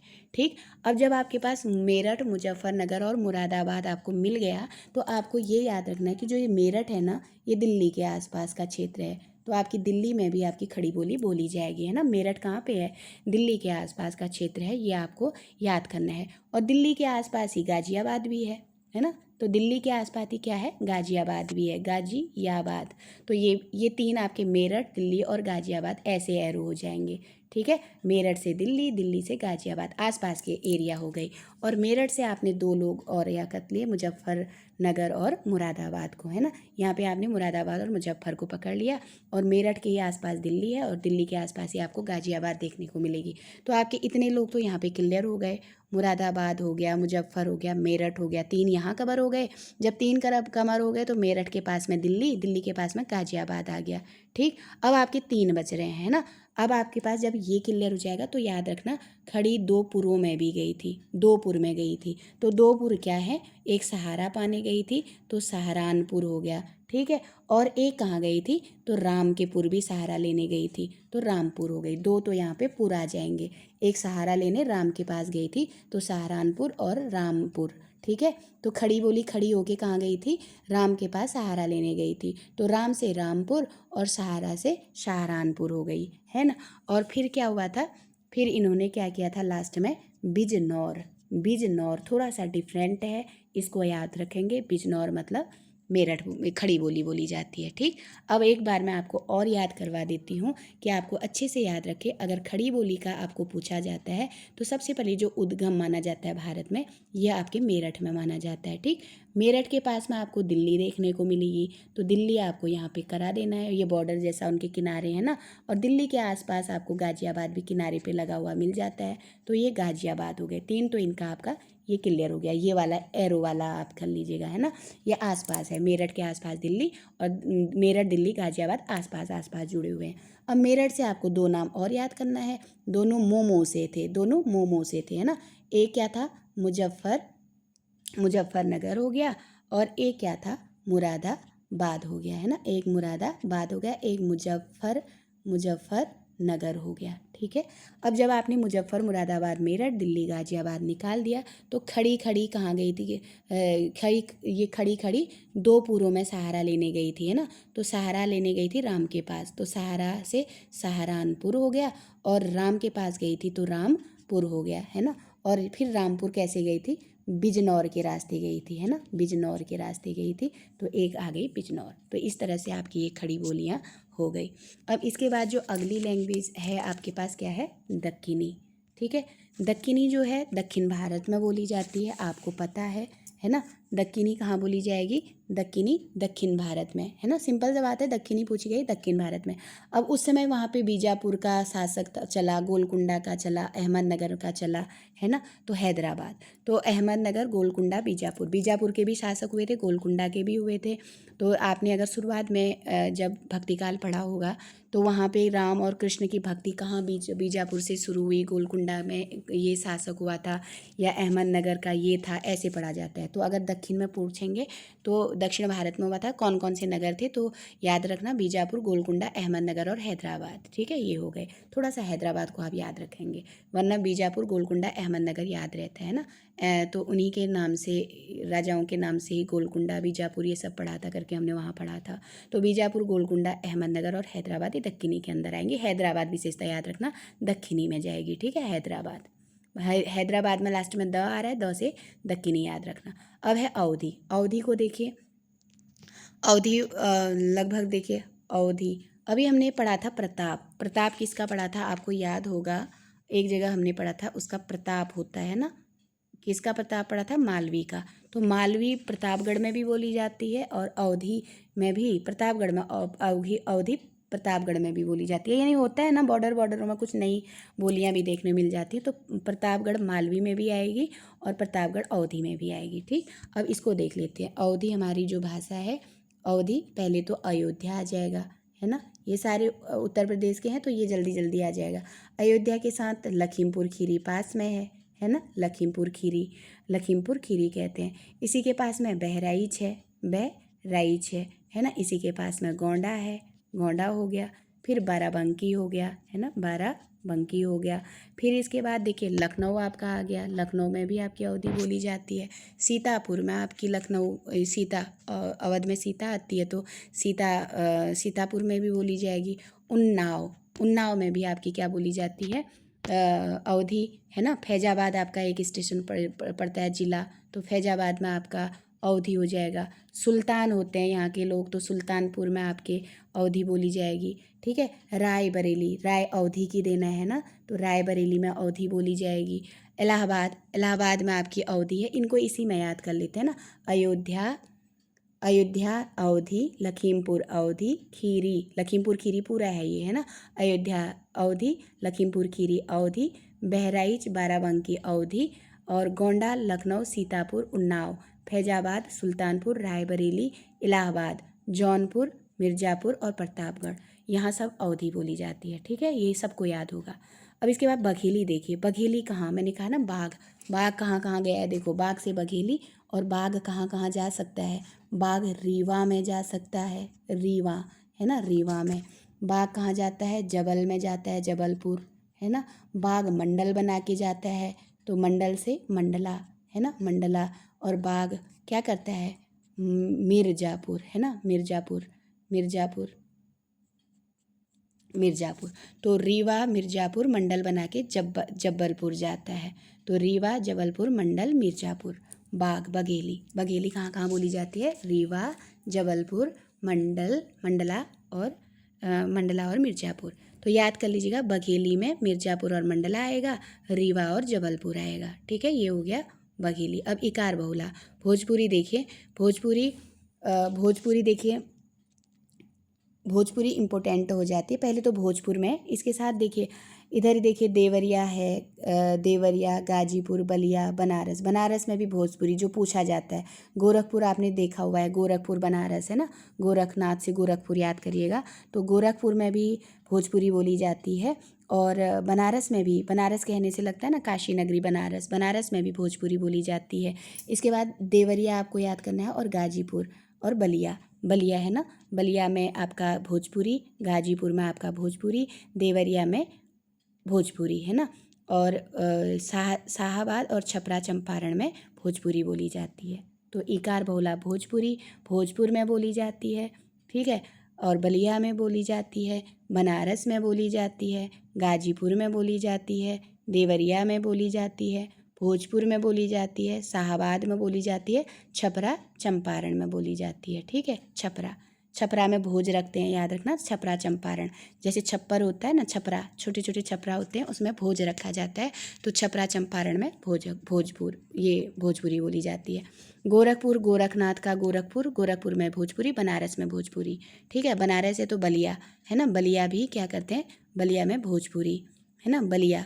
जैसे बलि आ रहा है तो बलि देकर के भोज कराते हैं ना, बलि देकर भी कोई भोज कराते, तो बलिया, बलिया में भी भोज। और इसके बाद गाजीपुर, गाजी लोग और देवर लोग भोज कराते हैं, देवर और गाजीपुर भोज कराते हैं। शाहाबाद, जो शाहाबाद रहता है वो भी भोज कराता है। ये इम्पोर्टेंट था, इसको ध्यान रखेंगे। आगे देखिएगा, हिंदी की 4 महत्वपूर्ण बोलियों की प्रमुख विशिष्टताएं निम्नलिखित ढंग से प्रस्तुत की जाती हैं। मोस्ट इम्पोर्टेंट है, इसमें हमने क्या कहा, 4 महत्वपूर्ण बोलियां कौन हैं, ये आपको ध्यान रखना है। पहले तो सबसे बड़ी बात, 4 महत्वपूर्ण बोलियां कौन हैं, तो एक ब्रजभाषा है, एक अवधी है, एक कौरवी है और एक भोजपुरी है, जिनको हम ऊपर पढ़ाए हैं। ठीक है, तो ब्रजभाषा, अवधी, कौरवी, भोजपुरी। अगर पूछें कि हिंदी की 4 महत्वपूर्ण बोलियां कौन हैं, जो हम ऊपर पढ़ाए हैं वही हैं। ठीक, कौरवी हो गई, ब्रज हो गई, अवधी हो गई और भोजपुरी हो गई। अब ब्रजभाषा देखिए, ये सौरसेनी अपभ्रंश से है, आपको पता है ना, सबकी विशेषताएं हैं, कुल मिला के कुछ है नहीं। ये ब्रजभाषा आपकी सौरसेनी अपभ्रंश से आई है, अवधी आपके अर्धमागधी अपभ्रंश से आई है, कौरवी आपकी सौरसेनी अपभ्रंश से आई है, भोजपुरी आपकी मागधी अपभ्रंश से आई है। पूछेंगे ना कि कौरवी किस अपभ्रंश से है, तो कौरवी हो गई, ब्रजभाषा हो गई आपकी सौरसेनी अपभ्रंश से है। अवधी आपकी अर्धमागधी अपभ्रंश से है। हम पढ़ते हैं ना अब छत्तीसगढ़ी करके, तो अर्धमागधी से निकलती है। लेकिन भोजपुरी जो है मगध से, कहते हैं ना, मगध से बिहारी का बंगला उड़ा, असमिया पहुंचा, तो ये क्या कहते हैं, भोजपुरी से क्या आती है, मागधी, मागधी से, मागधी अपभ्रंश से। अब देखिए, सौरसेनी से क्या निकलती है, पश्चिमी हिंदी निकलती है। तो अब अगर कौरवी की सौरसेनी है तो पश्चिमी हिंदी भी तो इसकी होगी ना, तो इसकी जो अर्धमागधी है इसकी पूर्वी हिंदी होगी, और भोजपुरी की बिहारी हिंदी। मैंने कहा ना, मगध से बिहारी का बंगला उड़ा, तो मगध से बिहारी हिंदी आएगी। और अर्धमागधी में क्या कहा, अर्धमागधी पूरब से, है ना, अब छत्तीसगढ़ी कहते हैं ना, पूरब से अब छत्तीसगढ़ी। तो ये हो गया। इसके बाद देखिए, ये ब्रज भाषा हमने पहले ही पढ़ा था, ब्रज में ओकार ओकार होता है तो ओकार बहुला है। और मैंने क्या कहा था, अवध, अवध क्या थी, अवध में बाघ आया तो ये उदासीन आकार बहुला थी, है ना। अब कौरवी के लिए क्या पढ़ा, कौरवों का आकार देखा था हमने सेना का, तो आकार बहुला थी। भोजपुरी में ई आया था तो ईकार बहुला थी, है ना।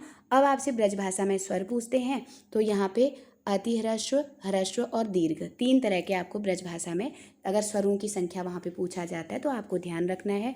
वहाँ पे स्वर में, जैसे अभी हम हिंदी में क्या पढ़ते हैं, ह्रस्व और दीर्घ पढ़ते हैं, बस ब्रजभाषा में आपको याद रखना है एक अति ह्रस्व भी था, ठीक है। कहाँ पे अति ह्रस्व था, क्योंकि ह्रस्व दीर्घ यहाँ ब्रजभाषा में भी हैं, लेकिन अंतर क्या है, अति ह्रस्व वहाँ पे आया है, तो अति ह्रस्व स्वर थे कहाँ पे, ब्रजभाषा में, ठीक है।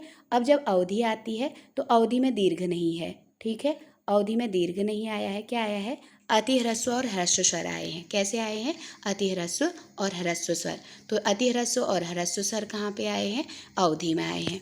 और देखिए कौरवी में आकर के अति ह्रस्व हट जाते हैं, केवल कौरवी जो खड़ी बोली हम लोग अभी पढ़ते हैं, यहाँ केवल ह्रस्व और दीर्घ रह जाते हैं, ठीक। जब भोजपुरी की बात करते हैं तो भोजपुरी में भी ब्रज की तरह अति ह्रस्व, ह्रस्व और दीर्घ रहते हैं, ठीक है। तो देखिए इसके बाद देखिए अणा, अणा का प्रयोग जो है ब्रजभाषा में ना के लिए होता था, अणा का प्रयोग नहीं होता था ब्रजभाषा में, ध्यान रखना। अणा क्या पढ़ा जाता था ब्रज में, ना की तरह, ठीक, ना की तरह।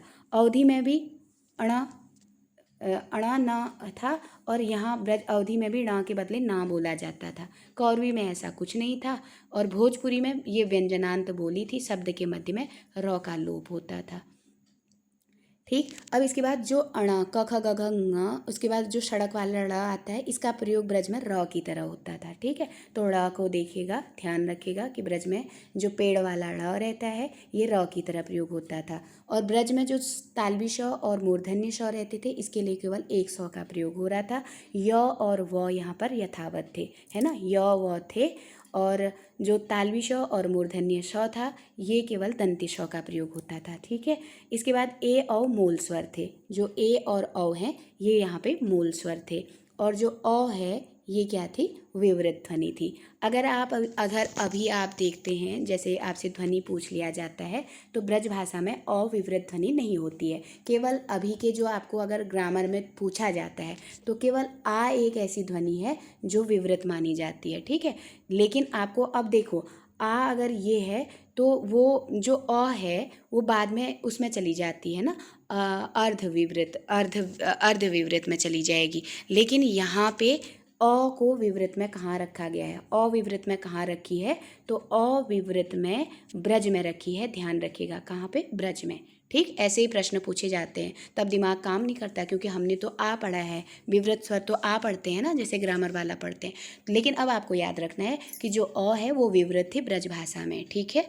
अब इसके बाद देखिए, अब ये बहुत इतना तो हम लोग समझ चुके हैं, है ना, इतना हमको समझ में आता है, क्योंकि इतना बहुत ईजी है, क्योंकि ब्रजभाषा सौरसेनी से निकली है, अपभ्रंश अर्धमागधी से निकली है, कौरवी सौरसेनी से, भोजपुरी मागधी अपभ्रंश से निकली है। ये इनके क्या है, ये इनके अपभ्रंश हैं। फिर इसके बाद ये इसकी उपभाषा पश्चिमी हिंदी उपभाषा से निकली है, पूर्वी हिंदी से निकली है, पश्चिमी हिंदी से निकली है, और ये बिहारी हिंदी से निकली है ना।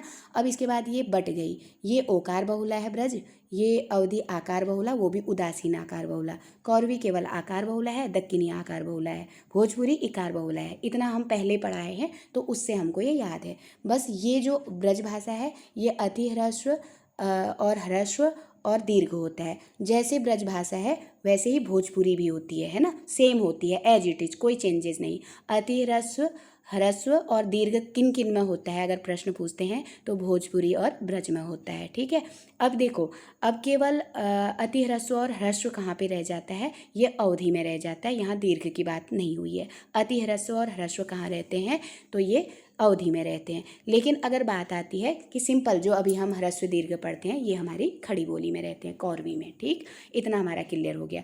अब जो ये वाली बातें हैं ना, ये सब के अलग अलग हैं, इसको याद करना है। पहले हम कौरवी को समझ लेते हैं। जो मैंने अभी आपको बताया था कि अ यहाँ पे हम ये जो अभी वर्तमान में पढ़ते हैं ना, अर्धविवृत पढ़ते हैं, लेकिन ये ब्रजभाषा में आपको याद रखना है अविवृत है, ठीक। अब ये दो क्लियर हो गया है ना, अ कहाँ पर विवृत है और कहाँ पर ये अर्धविवृत है, ये ध्यान रखना है। जो अभी हम व्याकरण पढ़ते हैं खड़ी बोली वाला, तो उसमें अ जो है अर्धविवृत है, ठीक। लेकिन कहीं पर ये विवृत रहा है, कहाँ पे, तो अविवृत है, कहाँ पे, ब्रजभाषा में, ठीक है।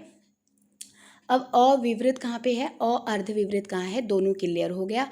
अ अर्धविवृत होगा हमारे अवधि सॉरी खड़ी बोली में, और अविवृत होगा ब्रज में, ठीक है।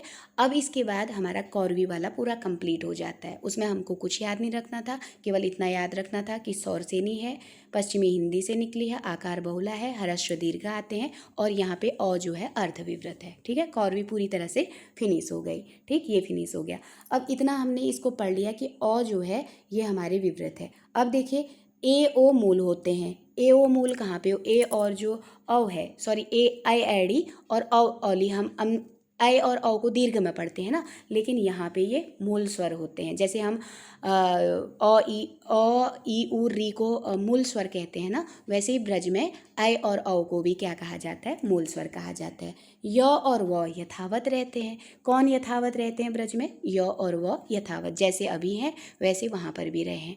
किसको वहाँ पर मूल स्वर कहा गया है, ऐ और औ को कहा गया है ब्रज भाषा में मूल स्वर।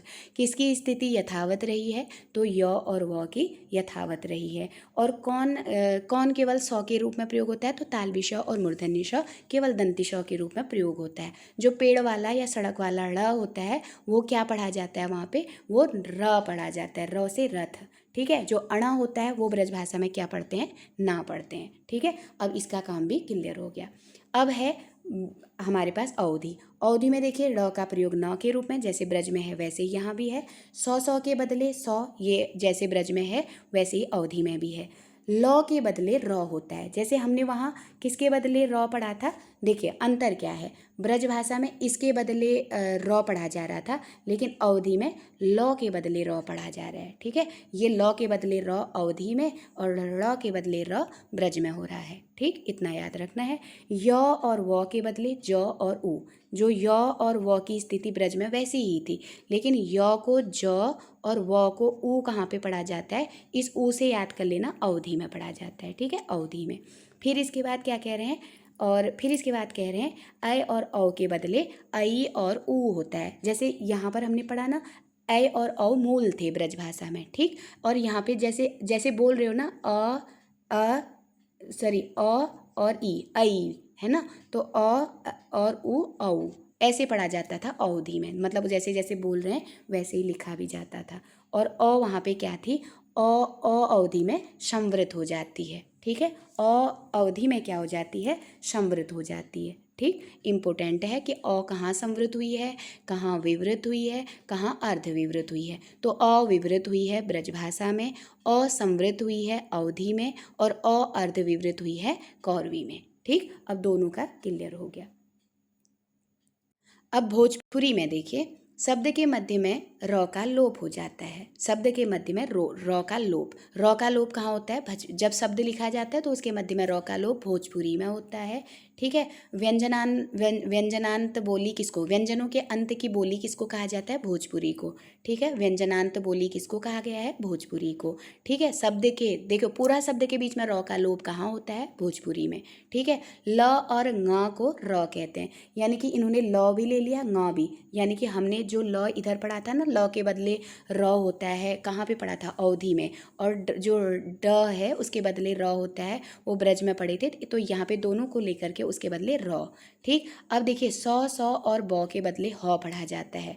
तालवी श, मूर्धन्य श और ब, ये जो ध्वनियाँ आ रही हैं स और ब को, यहाँ स नहीं पढ़ा जाता है भोजपुरी में, ब पढ़ लेते हैं, ठीक है। स ब को ह पढ़ लेते हैं, ह, ठीक है। ण की ध्वनि नहीं है, तो ण ध्वनि कहाँ नहीं है, भोजपुरी में नहीं है, ध्यान रखना। दोनों में ण की ध्वनि न में चेंज हो रही है, चाहे वो ब्रज थी चाहे वो अवधि थी, लेकिन ण की ध्वनि न भी नहीं होती है, ण ध्वनि ही नहीं है कहाँ पे, भोजपुरी में, ठीक। जो ङ होता है ये स्वतंत्र ध्वनि होता है, जैसे क ख ग घ ङ पढ़ते हैं ना, जो ङ हम क ख ग घ ङ जिसके पीछे बिंदी लगती है आगे से, ये तो ये वाला जो ङ है ये स्वतंत्र ध्वनि होती है, ठीक है। और जो अ है, अ अर्धविवृत है, अ अर्धविवृत दो जगह आ रहे हैं ना, भोजपुरी में भी और कौरवी में भी, ठीक है। तो अब आपको केवल इतना एक इंडेक्स से याद रखना है, उसको आप याद करिएगा, ठीक, आप एक जगह ऐसे सौरसेनी लिखिएगा, सॉरी, एक जगह आप क्या कहते हैं, ऐसे ब्रज लिख लेना। ठीक, एक जगह आप अवधि लिख लेना और एक जगह आप लिखना कौरवी, अपने इंडेक्स बना लेना, और एक जगह आप लिखना भोजपुरी, है ना। तो देखिए ब्रज, अब आपको इतना तो याद ही है ना, ब्रज जो निकली थी किससे निकली थी, ये सौरसेनी अपभ्रंश से थी। किससे थी, सौरसेनी अपभ्रंश से थी ना। अब इसके बाद आपने कौरवी को पढ़ा था, कौरवी भी तो सौरसेनी अपभ्रंश से थी, है ना। लेकिन अवधि जो थी, अवधि किससे थी, ये अर्धमागधी से आई थी, अर्धमागधी से। और जो भोजपुरी थी ये मागधी से थी। इतना हमको पता है इनके बारे में, है ना। फिर हमने पढ़ा था जो सौरसेनी है ये पश्चिमी से निकली थी, है ना, पश्चिमी उपभाषा से। फिर जो हमने कौरवी पढ़ी थी ये भी तो पश्चिमी से निकलेगी क्योंकि ये भी सौरसेनी वाली है। लेकिन जो अवधि है ना ये पूर्वी से निकली थी, है ना। और जो भोजपुरी है ये बिहारी से निकली थी, है ना, बिहारी हिंदी से। तो ये आपको याद रख लेना है। फिर इसके बाद जब आपका ये काम हो गया तो आपने ब्रज को क्या पढ़ा था, ब्रज में कृष्ण का ओकार ओकार करते हैं, तो ये ओकार बहुला थी, है ना। क्या थी ये, ओकार बहुला थी। फिर इसके बाद अवधि को आपने पढ़ा था, ये उदासीन आकार बहुला थी, उदासीन आकार। फिर आपने कौरवी को पढ़ा था, जो कौरव थी, कौरव क्या करते थे, ये आकार बनाते थे, तो ये आकार बहुला थी। और फिर आपने भोजपुरी के लिए क्या पकड़ा था, तो जो भोजपुरी थे ये क्या थी, ई लगाया था ना भोजपुरी, ये ईकार बहुला थी। ठीक है, इतना हो गया आपका। फिर इसके बाद आपने जो पढ़ा था, आपने इस ब्रज के लिए पढ़ा था कि यहाँ पे एक अति ह्रस्व होता है ना, एक एक खाली ह्रस्व होता है और एक क्या होता है, दीर्घ होता है। और यही एज इट इज आपने कहाँ दे दिया था, भोजपुरी में भी दे दिया था, है ना। एक अति ह्रस्व, एक ह्रस्व और एक दीर्घ, तीन चीज़ यहाँ भी आ गई थी। लेकिन जो अवधि थी ना, यहाँ से दीर्घ हट जाता है, तो अवधि में दीर्घ हटेगा तो अति ह्रस्व बचेगा और अति ह्रस्व के साथ ह्रस्व बच जाएगा। ठीक, और जो ये वाली है हमारी कौरवी वाली, इसमें दीर्घ और ह्रस्व ही आते हैं। ठीक है, ये दीर्घ और ह्रस्व वाली हो गई। इतना काम हमारा हो गया। ठीक, अब देखो दो चीज़ जो थी वो व्यंजनांत बोली थी। अब व्यंजनांत में दो लोग आते हैं, एक अवधि व्यंजनांत थी और एक भोजपुरी व्यंजनांत थी। इसको याद रखना है ना। व्यंजनांत कौन सी थी, एक भोजपुरी थी और एक हमारी अवधि थी। ठीक है, अब एक हमने पढ़ा था जो जैसे ये पढ़ा था ना, ण का प्रयोग, ण, ये जो ऋणा है इसका प्रयोग न के रूप में होता था, है ना। ण नहीं पढ़ा जाता था, न पढ़ा था। ब्रज में न पढ़ते हैं तो अवधि में भी न ही पढ़ते हैं, तो ब्रज और अवधि में न पढ़ते हैं, ये बात ध्यान रखिएगा। अब आता है जो अड़ है, अड़, जो अड़ है ना ये र पढ़ा जाता था, अड़ को यहाँ र पढ़ते थे, लेकिन यहाँ पे क्या होता था, क्या कहते हैं, लौ है, लौ को र पढ़ते थे। लौ यहाँ पे कन्वर्ट होता था अवधि में र में, जबकि यहाँ पे क्या होता था, जो पेट कटा वाला ड़ है इसको र पढ़ा जाता था ब्रज में। ठीक, लौ को र पढ़ते थे अवधि में। ठीक, इसको ध्यान रखना। य व, जो य व है जगह नहीं है तो ऐसे समझने के लिए आपको समझना। अब ऐसे थोड़ा सा मैं यहाँ से इसको दोबारा पढ़, इतना तो समझ में आ गया होगा ना। जब आप इतना समझ गए हैं तो अब इसको हटा दे रही हूँ। अब आप केवल इतना समझिएगा। अब एक जगह आप यहाँ पे ब्रज कर लीजिए फिर से, और यहाँ पे आप कर लीजिए क्या कहते हैं, अवधि कर लीजिए, और यहाँ पे आप कर लीजिए कौरवी, है ना, और यहाँ पे आप कर लीजिए भोजपुरी। अब आप एक बात ध्यान रखिए, यहाँ पे र, जो र है ना ये र बनता है, और जो अवधि है ना यहाँ पे जो ल है ना ये र बनता है। ठीक है, ये याद रखना है आपको। ठीक, और जो जैसे ये ब्रज भाषा में य और व ऐसे ही रहते हैं, इसमें कोई बदलाव नहीं होता है। जबकि अवधि में य को क्या पढ़ते हैं, ज, और व को क्या पढ़ते हैं, ऊ। ये ध्यान रखना, ये चीज़ यहाँ पे ऐसे लिखी जाती है अवधि में। ठीक है, अब जो सौ है ना, जो यहाँ पे एक ही सौ का प्रयोग होता है, कोई भी सौ हो, सारे एक ही सौ का प्रयोग होता है ब्रज भाषा में। ठीक, और जो इधर होता है यहाँ पर भी एक ही सौ का प्रयोग होता है। ठीक, और जो अणा है यहाँ भी नौ के रूप में पढ़ा जाता है, यहाँ भी नौ के रूप में पढ़ते हैं, अवधि में भी ब्रज में भी। ठीक है, अब यहाँ पे देखिए, यहाँ पे ये जो है ना ऐ और औ, ये मूल स्वर कहे गए हैं। ठीक है, ये मूल स्वर कहते हैं इनको। जबकि ये यहाँ पर अब अ ई पढ़ रहे हो ना, ये अवधि में ऐसे बोला जाएगा, और अ और ऊ पढ़ रहे हो ना, औ, तो यहाँ ये ऐसे लिखे जाते हैं, जबकि वहाँ पे वो मूल हैं। ठीक हो गया ना। अब देखिए यहाँ पे जो अ है, यहाँ पे अ क्या है, विवृत है, विवृत याद रखना है। और यहाँ अवधि में अ क्या हो जाएगा, ये संवृत हो जा रहा है, ठीक है, यहाँ पे संवृत हो जा रहा है। तो ध्यान रखना है, अवधि में विवृत और यहाँ पे संवृत हो जा रहा है, ठीक। ये 2 का काम आपने पूरा कर लिया। अब जब आप कौरवी में आ रहे हैं तो कौरवी में आपको क्या रखना है कि ये हमने पढ़ा था ना कि ये ह्रस्व और दीर्घ दोनों में चलता है, जबकि ब्रजभाषा अति ह्रस्व, ह्रस्व और दीर्घ में चलती है, और भोजपुरी अति ह्रस्व, ह्रस्व और दीर्घ में चलती है, जबकि जो ये है ये ह्रस्व और अति ह्रस्व में चलती है, अवधि वाली, ठीक। इतना हो गया। अब इसको जो इसमें केवल आपको इतना पढ़ लिया, तो अब केवल याद रखना है जो ये अ है ना, यहाँ पे अर्धविवृत हो जाता है, अ यहाँ पे अर्धविवृत होता है। तो अ यहाँ भोजपुरी में भी अर्धविवृत होता है। बस केवल इसमें याद रखना है कि ब्रजभाषा में विवृत और अवधि में संवृत हो जाता है, ठीक। ये चीज़ आपको याद रखनी है। अब इसके बाद देखिए थोड़ा सा भोजपुरी के लिए देख लेते हैं। भोजपुरी में आपको ज़्यादा 3 में क्लियर करा चुकी हूँ, अब केवल भोजपुरी का अलग से याद करना, क्योंकि ये थोड़ा सा डिफरेंट है। भोजपुरी में क्या होता है ना, भोजपुरी में देखिए यहाँ पे जो चीज़ें याद रखनी है, ये व्यंजनांत है, आपको ये व्यंजनांत है, ये बात व्यंजनांत है ना, व्यंजनांत है, व्यंजनांत, ठीक, पहली बात। दूसरा देखिए रॉ नहीं होता है, रॉ लोप होता है, यहाँ रॉ का कोई जिक्र नहीं है। शब्द के बीच में रॉ का लोप रहता है। कहाँ पे, शब्द के बीच में, तो शब्द के बीच में रॉ का लोप होता है, ठीक।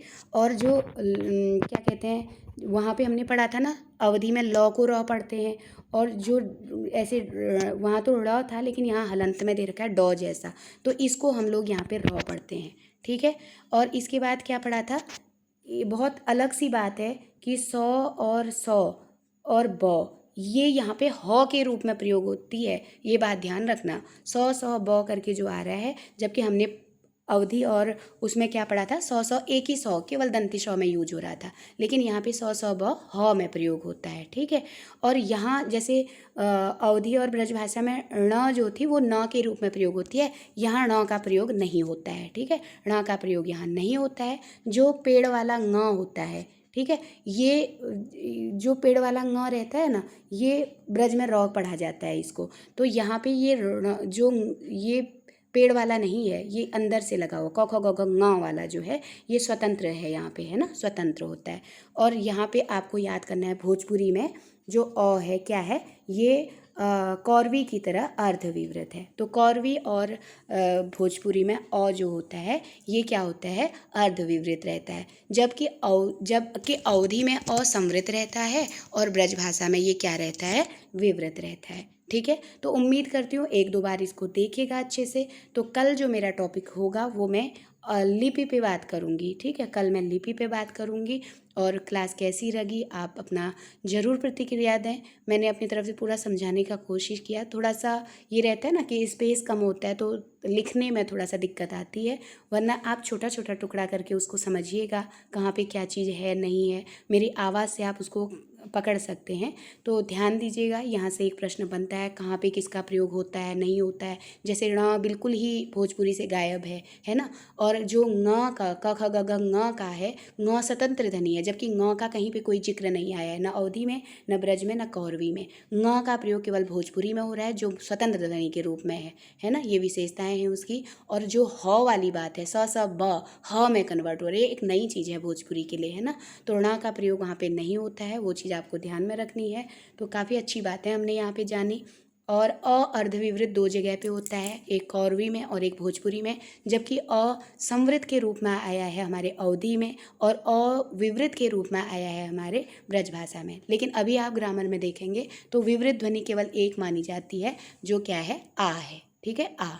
तो बहुत बहुत धन्यवाद आपका जोड़ने का। कोशिश करिएगा कि 1-2 लोगों तक आप इसको पहुंचाएं, ताकि मैं क्लास कंटिन्यू लाऊं और मेरा भी पढ़ने के लिए थोड़ा सा मन बना रहे। थोड़ा सा आवाज़ में दिक्कत आपको लग रही होगी तो उसके लिए थोड़ा सा माफ़ी चाहती हूँ, क्योंकि गले में थोड़ा प्रॉब्लम है। जैसे ही सही होगा तो आवाज़ अपने आप स्पष्ट हो जाएगी। तो सुनने के लिए बहुत बहुत धन्यवाद, आभार।